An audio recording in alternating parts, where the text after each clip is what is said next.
You know that voice that ever tells you that you're not qualified, you're not good enough, you're not worthy enough? Yeah, that bitch, she needs to go. And today we're going to talk a little bit deeper, a little bit more raw, a little bit more real than how I typically show up here. So let's dive in.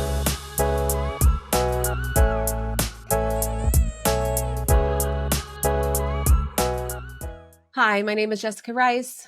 I'm the founder of Jessica Rice Coaching and the host of the Hello You Show. Well, I had to get a little bit fired up today for this episode because sometimes I do struggle with showing this side of myself. Now, if you ask any of my family members, they're going to tell you that this is not a new side to me. In fact, this is the side that they probably most often get to see, unfortunately. There's the real and raw side, the side that has a trucker's mouth and says all of the things that we're not supposed to. There's the side of me that gets super stressed out, and the side of me that tells myself the most horrible things. Yeah, that side of me, she's a bitch. And I have to deal with her every single day. And I don't know about you, but maybe you have an inner bitch, an inner demon that you have to contend with every day as well. Now, I know when I was in corporate, I got really good at doing everything that I was supposed to do. In fact, that started from childhood. I got really good at putting on the facade, putting on the smile, putting on the meek and the mild manner that I thought was expected of me. And the reason that I created my powerhouse brand inside of my coaching company was for that very reason. Because each and every one of us have inside of us an inner powerhouse, an inner part of ourselves that pushes forward even when shit gets hard. Now, I know I've shared my story about overcoming domestic violence, and I've shared my story of medical issues where I had to have multiple construction surgeries on my intestines. Those things were hard, but sometimes the hardest thing that we deal with in our lives is ourselves. It's not all of this other stuff, it's ourselves. How do we silence that inner bitch?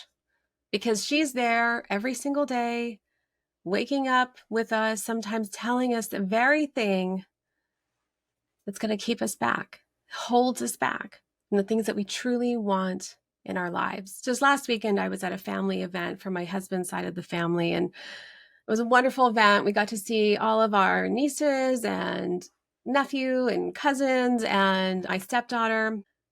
As we were pulling up, the first thought that came to mind was, what if they look at you and they think, gosh, what has happened to her?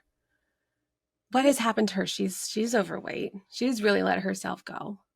What if they look at me and think, oh gosh, look how many gray hairs she's got now. Look at her. Who does she think she is? All of these thoughts started to come through my head. And logically, I know that they love me, they care for me. But in my mind, I'm comparing myself. I'm comparing myself to everyone else. I'm comparing myself to who I used to be. The truth is that even in the smallest of settings, these insidious thoughts still come in. And I've had them forever. When I was in corporate, there were many moments where there was pieces of me that were terrified to speak up, terrified to share my ideas or my opinions, terrified to buck the system. And there was another side of me that would do it anyways. And I would just show up and I would go and present my ideas. And I talk about that side of myself, but I often don't talk about the fear. And also some of the things that took place. I wasn't always supported. There were women who definitely did not support me. There were women who didn't like me. And they actually intentionally made it difficult for me. That was hard. And still, that inner critic was constantly there. And that inner critic, sometimes she's a fighter, and sometimes she wants to hold me back. There's been moments in my life where I've also dealt with depression. Maybe you have too. Or I didn't want to get out of the bed. I didn't want to get up. I didn't want to do anything. And I would sit there and I would just lay there and I would cry and I was sad. And I tried to take antidepressants when I was younger, and that just made it worse. And so I had to find for myself other ways that I could help myself. And maybe you're dealing with a number of these types of demons because sometimes our lives are not perfect. They're not shaped perfectly. They're not painted perfectly. And so there's so many different things that we're having to contend with on a daily basis. Now, in those journeys and those searchings, I went on a spiritual journey. I went on a discovery. I started going into holistic oils and herbs and all of these different things, how I was eating and clean eating and all of this different stuff to see if I could heal myself. Because fundamentally, I thought that something must be wrong with me. I thought that I must be broken. There has to be a reason that all of these bad things have taken place. And I didn't understand too, why was it that on one hand I would be so nice and on the other hand I would be filled with so much rage? You ever felt filled with so much rage, uncontrollable rage? Now, when we get to these points in our lives, it's really important that we understand, how do we handle this? How do we deal with this healthily so that we can get ourselves on the right track? That's very much part of the reason why I created the Hello You Show, because I wanted everyone to know, especially women, that no matter what you've gone through, it doesn't matter. It's never too late. And I tell you this honestly because I have definitely faced a lot in my life, and I faced it very imperfectly and very messily.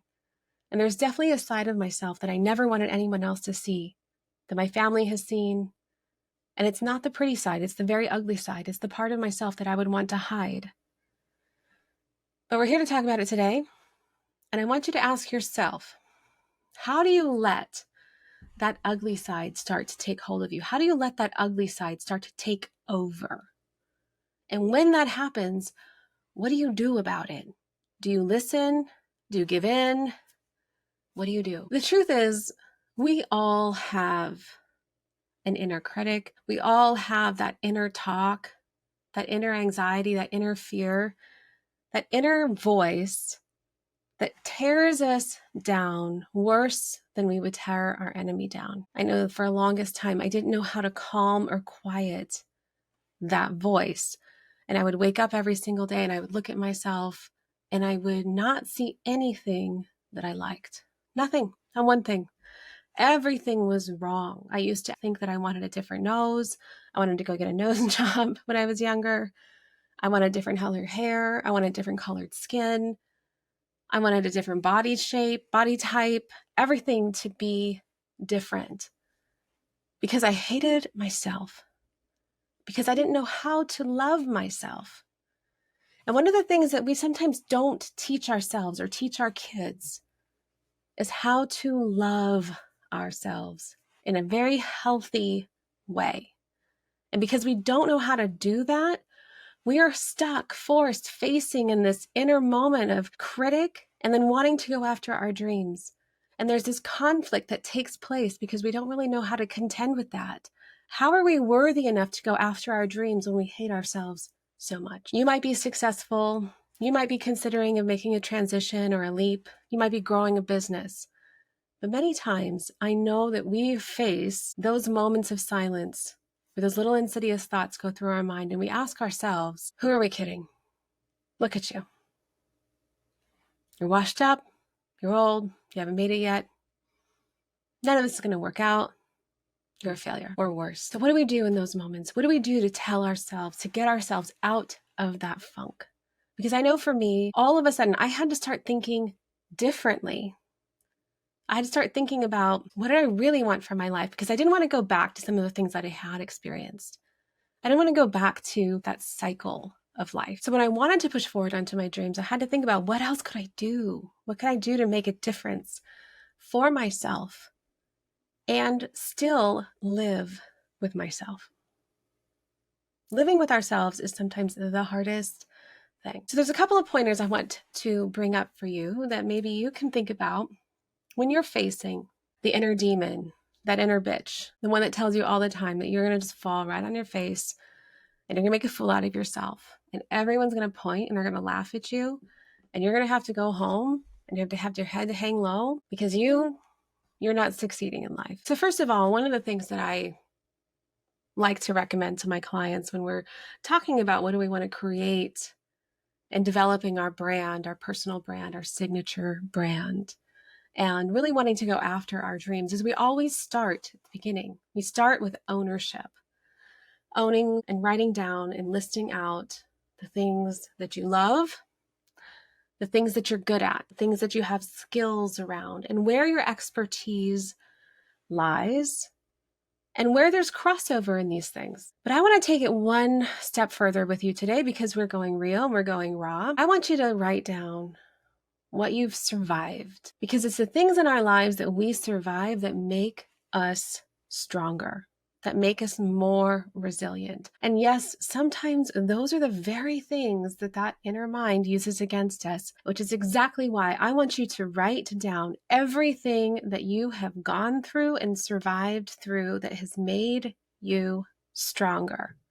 And I want you to own it. I want you to own your life. I want you to own your experiences. I want you to own everything that you've gone through, whether it was a bad breakup, maybe it was a bad boss, maybe it was just your teen years, whatever that looks like for you. It's different for everyone and it's all relative. This is not a comparison from person to person to person on whose experience was the worst or whose was better. This is only for you. Because only you know what those experiences built into your character. I know for many years, I had a lot of shame around that domestic violence situation. We were on drugs. I was doing things that I never thought I would do.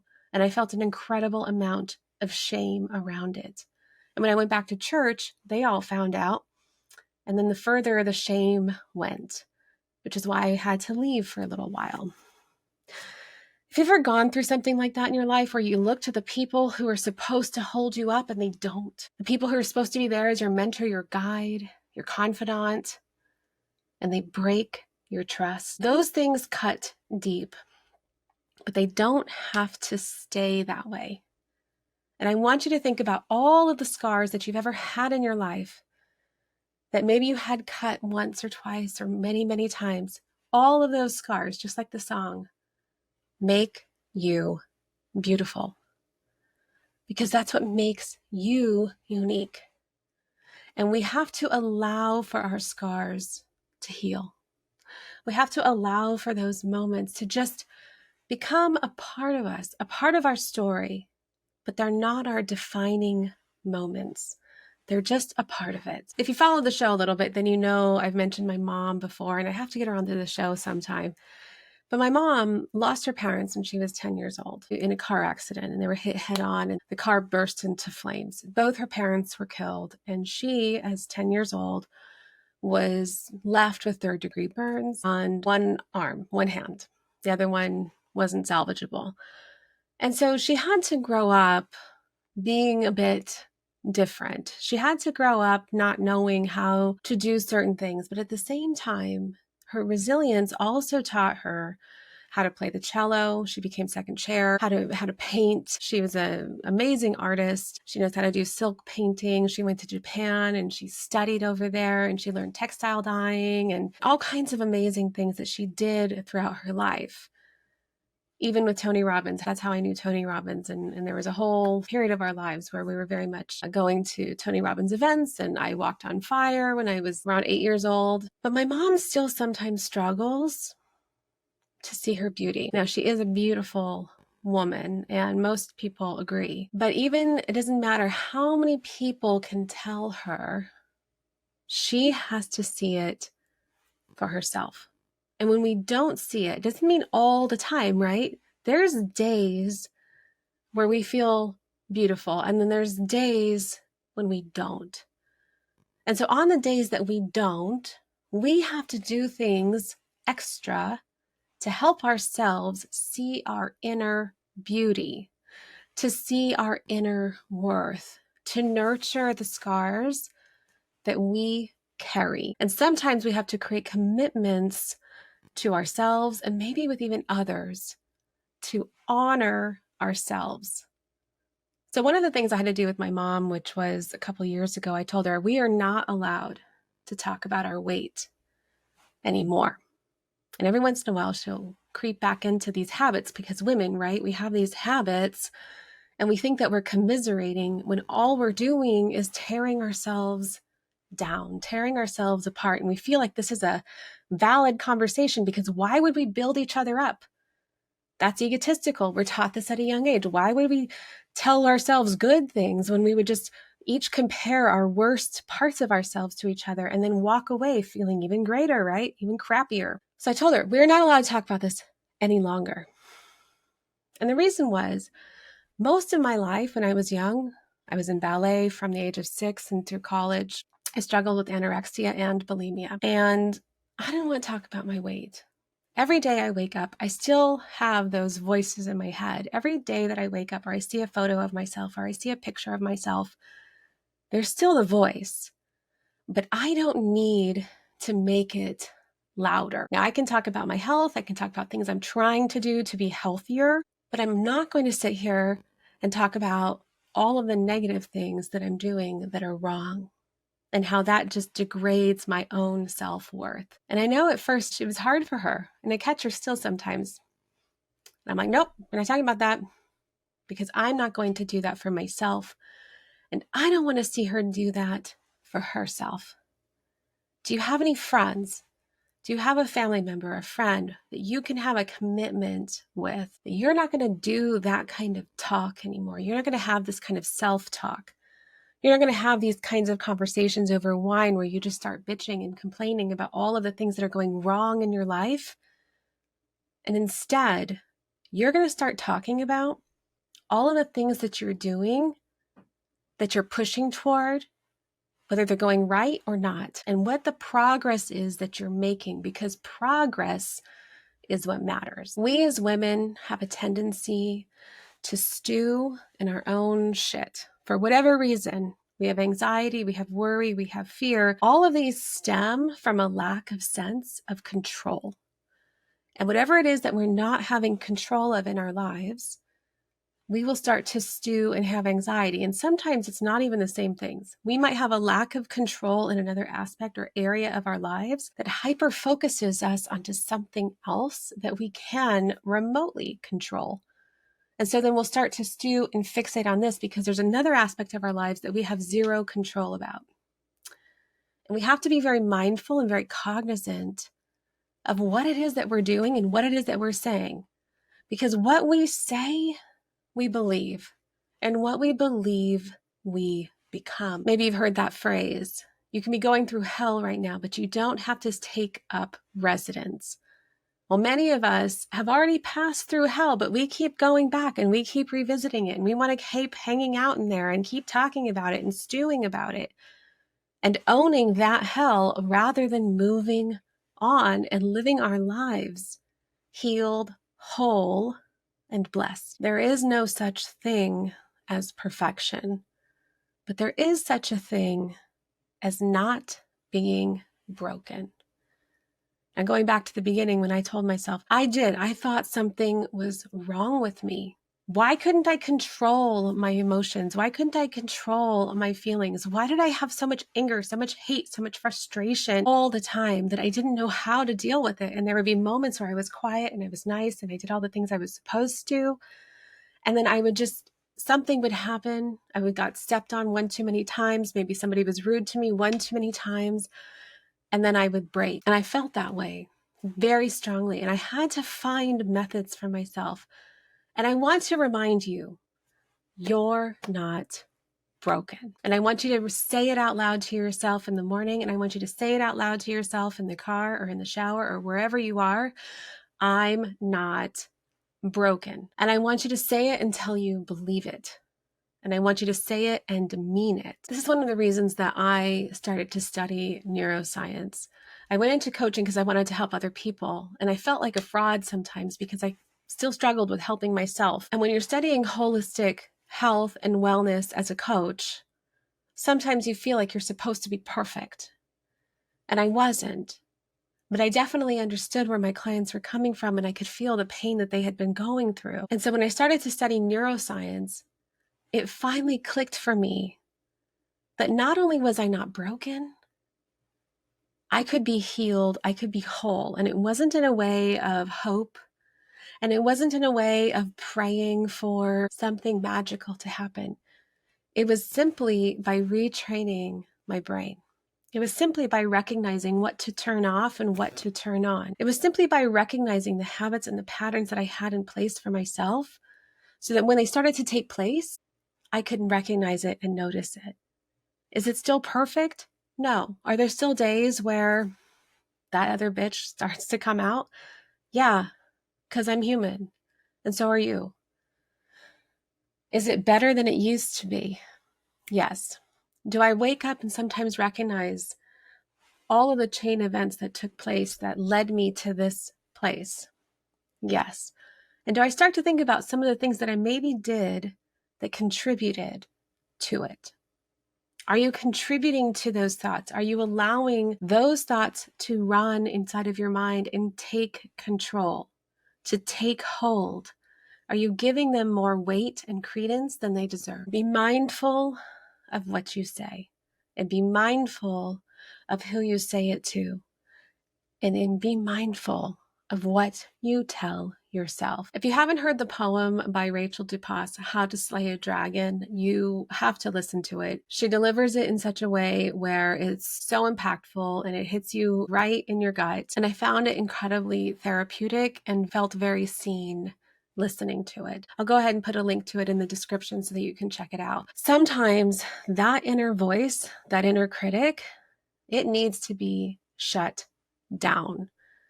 But it also is there checking us, seeing how real, how committed are we to our goals? How committed are we to making a change in our lives? How committed are we really to pushing forward on what it is that we're wanting to become? Sometimes we have to start becoming that which we want to be so that we can be ready for the future that we want to have. The next thing that I want you to do is to do things for you and for you alone. What do I mean? I mean, do things that make you feel good, make you feel good about yourself. We all wake up some days and feel like, oh, okay. Do it for you. If you want to put makeup on, if you want to do your hair, if you want to get dressed and you want to look nice, if it makes you feel better, do it, and do it for you. Don't do it for your spouse. Do it for you. Because when we do things like that for ourselves, we remind ourselves that we have worth and we have value. I know for a long time, I used to want to get ready and I want to get ready for someone else. I wanted them to see the value in me. And so I wanted to look pretty for them. Now when I'm getting ready for me. Do I like this? Is this how I'm feeling today? Is this going to make me feel more confident, more self-assured? Is that going to be the difference between quieting that voice or allowing it to be loud? Consider for yourself, where do you need to help yourself shine so that when you step out and you go do those things that you sometimes are scared to do, you have the confidence to back it up because you know that you're a bad bitch. Now, I don't really swear like this on this show, but it's not weird for me in real life. So I'm working on it. But I do feel like being authentic is sometimes very important. And there's a time and place for everything. And no, I don't always swear. And I know when I should or shouldn't. However, I think it's important sometimes that we can be real and honest with ourselves and tell ourselves those things. Because if that's what fires you up, then you need to own it and you need to own it fully. And the last thing I would say to you is to go and challenge yourself. Go and find the things that you're afraid to do. And then take a deep breath and do them. Just go and do them. Mel Robbins calls this the 5-count method. I just take a breath and then I do it. Sometimes in life, when we're scared or we just need that extra push or that little nudge, give it to yourself. You can pause. You can write out the email. You can write out the post. You can do the thing that you're scared to do. And then what I like to do is I'll just put my hand and I'll hover over the thing. And then before I can even know that I'm doing it, I hit send. It's not in a ranting mode. I'm not unaware of what it is that I'm doing. But sometimes there's little imposterism that creeps in and thinks, who are you to send this? Who are you to reach out in this way? Who are you to say this? No one's going to listen to you. I write out the whole thing and I set it all up. And then I'll be nervous and then I'll do it.